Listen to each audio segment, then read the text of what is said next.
Hello বন্ধুরা, বিজ্ঞানী ওয়ারস্টেডের নাম তো তোমরা শুনেছো তাই না? বিজ্ঞানী ওয়ারস্টেড এর ম্যাগনেটিক ফিল্ড স্ট্রেংথ এর প্রথম এক্সপেরিমেন্টটা কেমন ছিল আর এটা কিভাবে কাজ করে, চলো আজ জানা যাক।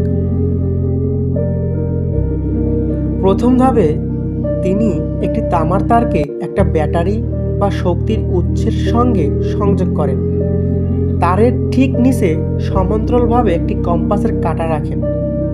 যখন সার্কিটটি খোলা থাকে বা তারের মধ্যে কোনো তড়িৎ প্রবাহিত হয় না, তখন কম্পাসের কাঁটাটি পৃথিবীর চৌম্বক ক্ষেত্রের কারণে উত্তর দক্ষিণ দিকে মুখ করে থাকে। দ্বিতীয় ধাপে তড়িৎ প্রবাহ চালনা করলেন।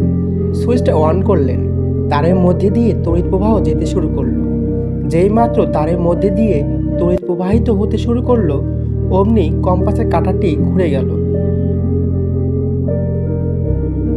তৃতীয় ধাপে তড়িৎ প্রবাহ বন্ধ করলেন, অর্থাৎ সুইচটি অফ করলেন।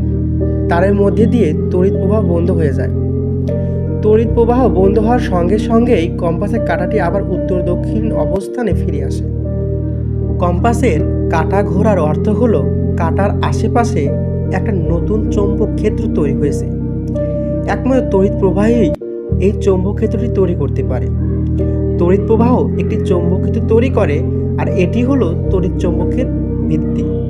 এটাই ছিল ওয়ারস্টেডের প্রথম এক্সপেরিমেন্ট।